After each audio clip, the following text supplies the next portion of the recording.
All right, this is TJ with Brass and Lead. It's been a while since I've posted a video, and just been really busy doing a bunch of stuff.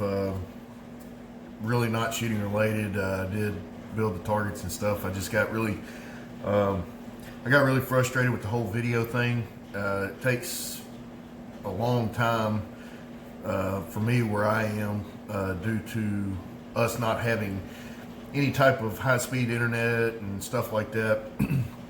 And so it takes forever to upload stuff. And so the people that do post regularly and quite frequently, I commend you, because that is a lot of work.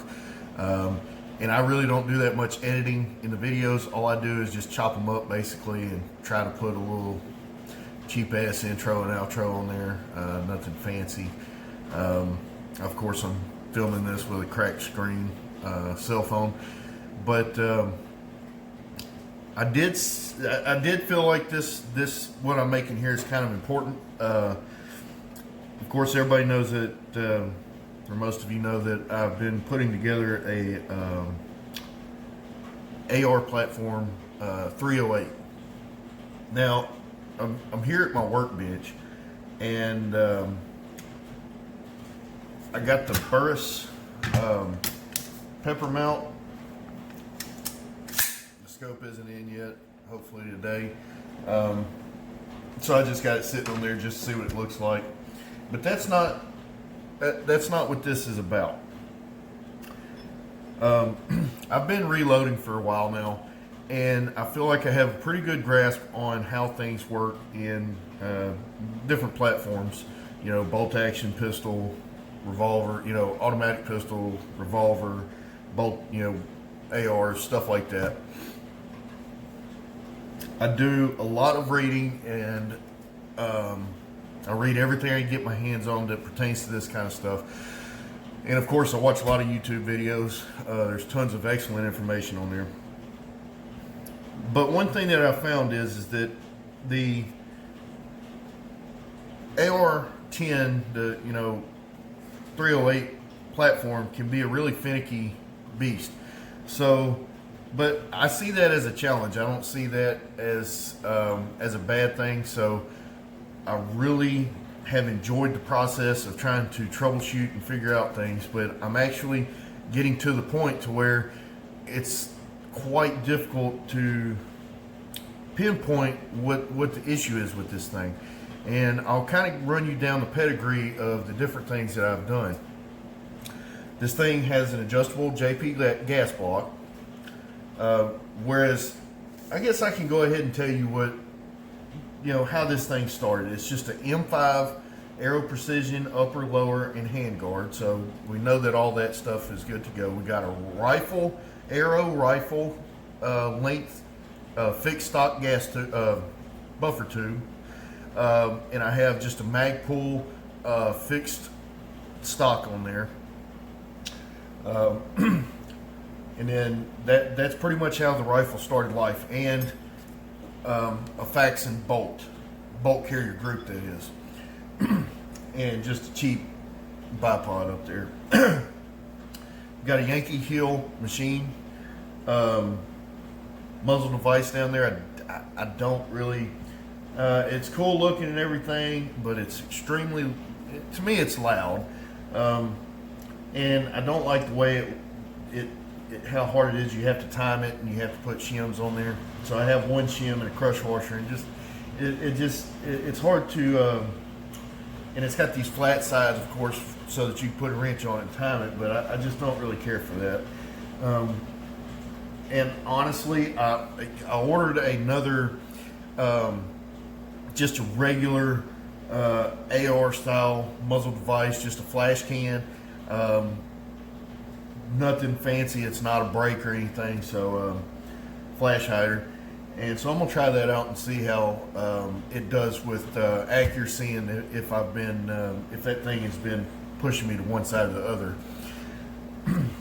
So the problem I've been having is, and I've tried many different types of ammunition. I've went with many different brands, and I even ran, so I got Winchester, Aguila, American Eagle, all these different brands. So I've tried pretty much every brand you can find locally, and in 308 Winchester. And I also, just to see what it would do, I ran 7.62 by 51 military NATO rounds through it, and of different brands and suppliers, and it still wouldn't. It wasn't consistent. And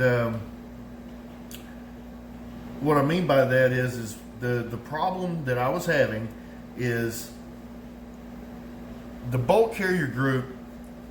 It would either not extract the round, and you could see, I don't know, this isn't one of them. I could probably find one, but just bear with me. So what would happen is I would notice that halfway the thickness of the rim, there would be a mark dead center of it, and as small as that distance may be, the extractor claw was only going halfway, and it was leaving the spent round in the chamber. And I narrowed the possibility down that my rounds were too hot, because all I had to do was charge it, and it would go on and grab it and then flick it out with no problem. I did have a couple of cases that were a little bit stuck in there, but nothing. I just took a little brass little wooden cleaning tip thing and knocked the shell out of the chamber, so it wasn't a big deal. So it's not like, so I narrowed it down that, okay, maybe I'm having overgas issues. So I took the fixed position gas block off, and I started running this JP Precision adjustable gas block, and that was my first try at remedying the problem, thinking that the gas pressure was the gas pressure was so high that the bolt was traveling too fast, and it wasn't, and the shell was still expanded in the chamber, and it was trying to extract before the brass relaxed in the chamber. So I adjusted the gas every single increment you could possibly do it on this little screw. And of course, the byproduct of that was I was getting a softer shooting rifle, and it seemed to be a little more reliable, because I could tell it was pretty much well overgassed, but it would still have that problem with the extractor claw. So I'm not going to get into how much weight I added. I added some tungsten weights from I think it's Midwest Tungsten, and they sell tungsten weights that you keep your original buffer, which is a rifle buffer in this situation, and I started adding buffer weights, individual tungsten buffer weights to it. And I think right now I have to measure it again, or weigh it again, and I think it's right around like 9 ounces, which is pretty damn heavy. But as it sits, the gun functions, everything is running. I'm still just having a problem with that damn extraction. So I went ahead and now this buffer spring in this thing is actually a rifle length DPMS, I guess mil spec, if you will, spring, and it's even stronger than the 2 springs that I bought from Spring Co. And so that was kind of a strange thing, but still I'm having problems with this. So after I do all these things, and this gun probably has 500 rounds through it, maybe more, I'm still having issues, and I've checked the chamber. The chamber is clean. It's a Ballistic Advantage barrel. The barrel is pretty damn nice for what I paid for it. It's a nice barrel. It's not a Christensen or anything like that, but it is a good barrel for what this thing is going to be for. So the chamber, the barrel, everything looks good. No major machining marks or anything like that.